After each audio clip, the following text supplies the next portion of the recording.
Hello, Dark Reader, and welcome to the Dark Side of the Library. My name is Katie, and I am going to be hosting this minisode today.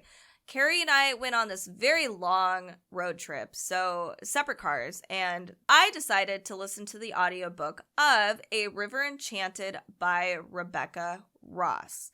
Now, I did not originally want to pick this book up. So first of all, when I read the summary on Amazon a while ago, it kept saying in everything. So Amazon, it was like top whatever number for dark fantasy reads.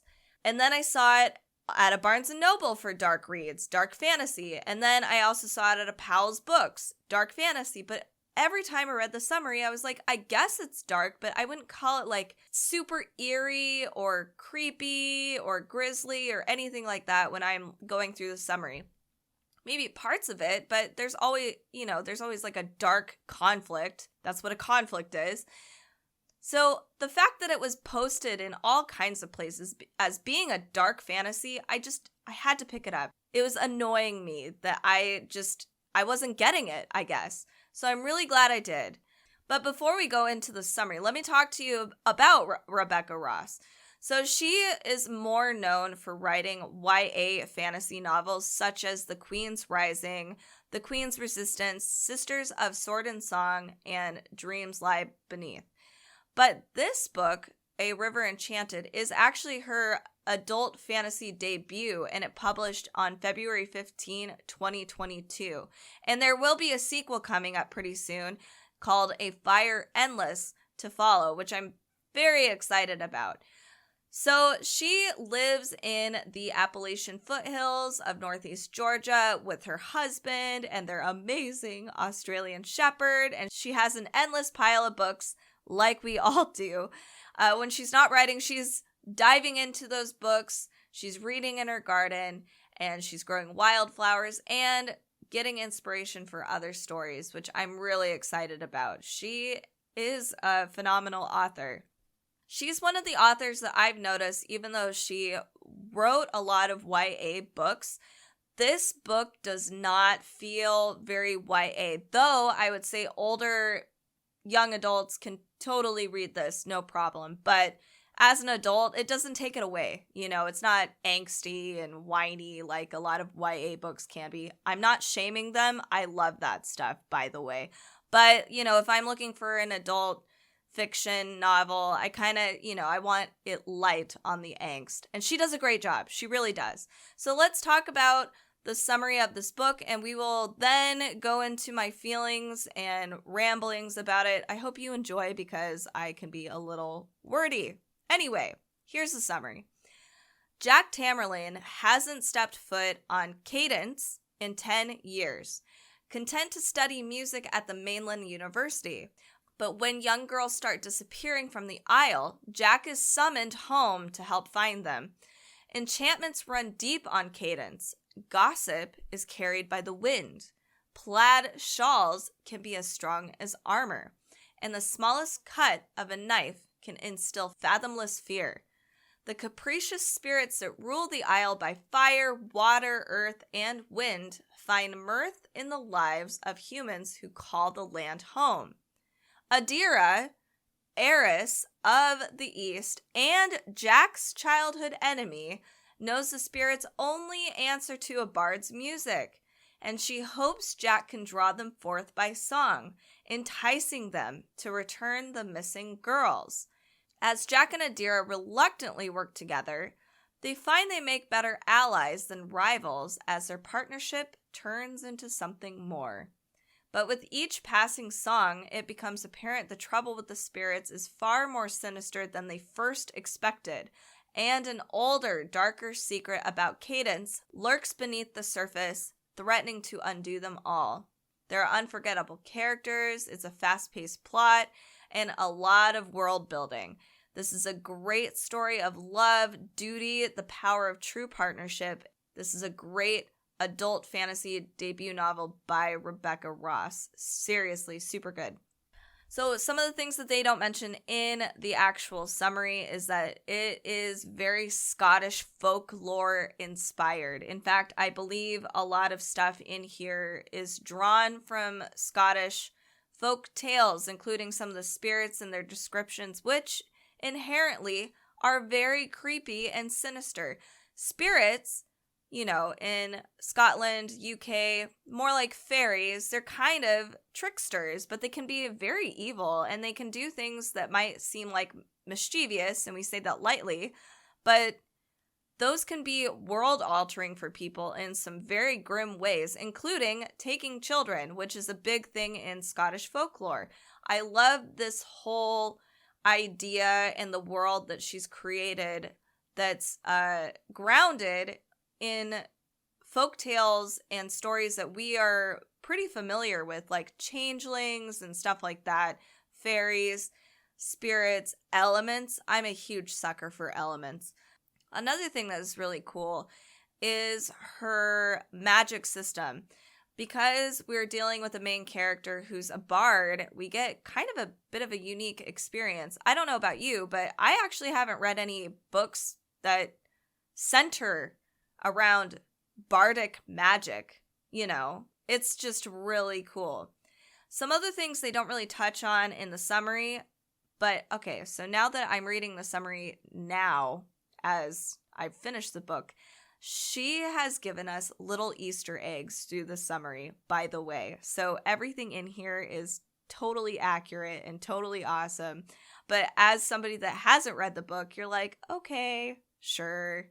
Fathomless fear, a knife, and creepy things are potentially happening, and dark secrets. There's always dark secrets in almost every book. But yes, these are all adorable little peekaboos that we get, and I love it.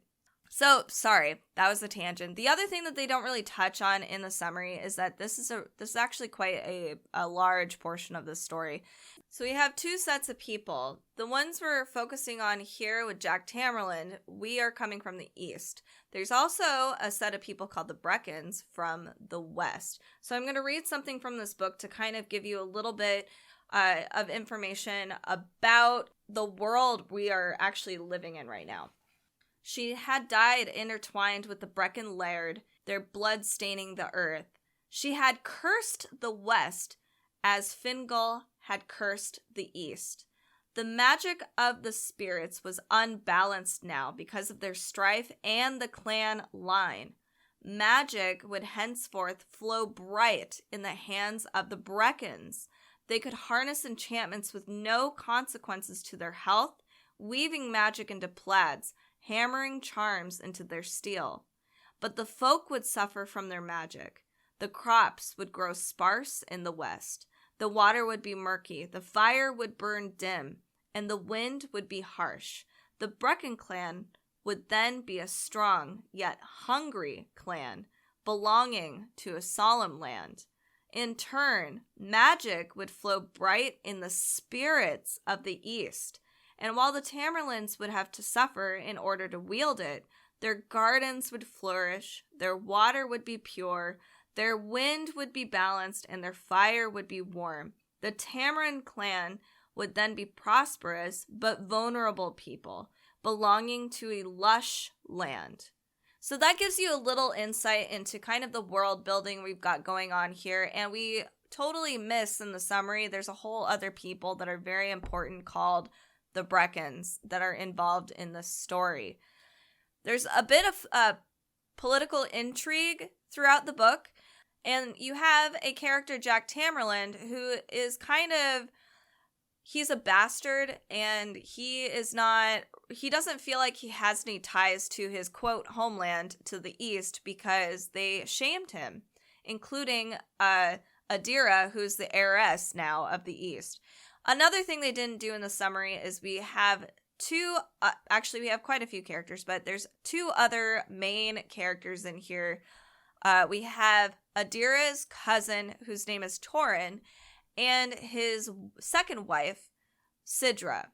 And Sidra is a bit, I wouldn't call it, I could call her a alchemist in some way, but she's kind of a medicine healer. And we also have Jack Tamerlane's mother, Mirren, and she's a weaver, and she's able to kind of do this weaving magic. And so over time, as Jack has been gone, Mirren becomes more of a pivotal character on the actual Isle and on the East, and starts to gain a lot more respect amongst the people because of her weaving magic. And Torin and Sidra have a daughter named Maisie, and then Jack has another sister named Frey. So we have these girls who are missing, and this is where the story's plot is driven by. There's all of these little elements in the story that aren't really mentioned in the summary that really push everything forward.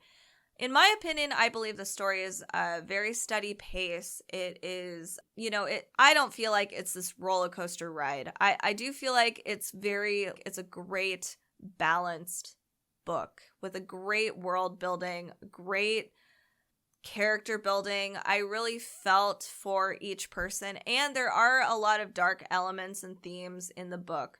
Abandonment, there is loss, we have violence, there's lots of blood and gore in some of these aspects, there's mystery and uneasiness, kind of where are the girls, what are the spirits doing to them, who knows where they are, and how are they tracking the girls, and how are they able to get the girls so fast? They basically just vanish, and how is that possible? So it is a really cool story with a lot of different elements throughout that make this a more intriguing novel than first glance.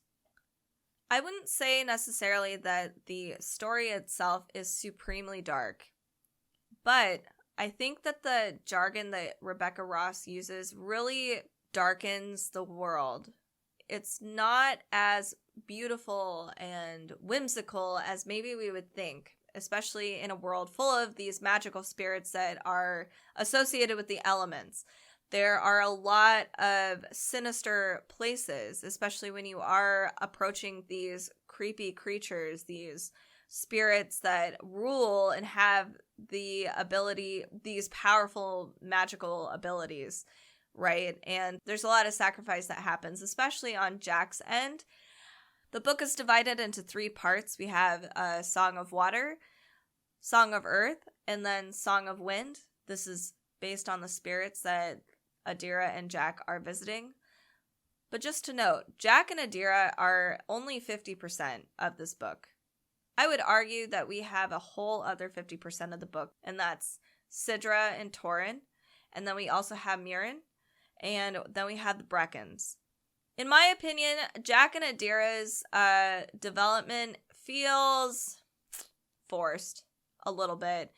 Like, it wasn't bad, but it was kind of like, well, they're there together, so yeah. I never really got the impression that they were childhood enemies in the first place. And granted, it was like Jack left when he was 11 years old, so I didn't really feel like there was this real enemy thing going on. It was pretty, I guess, childish because he was 11 at the time. So I wasn't like a huge fan of it, but thankfully it was not that pivotal. Torin and Sidra's relationship is way more compelling and very realistic, and I felt really touched by how they grew together. The end of the book felt finalized, but it was enough of a cliffhanger that I'm dying to have the sequel in my hands immediately.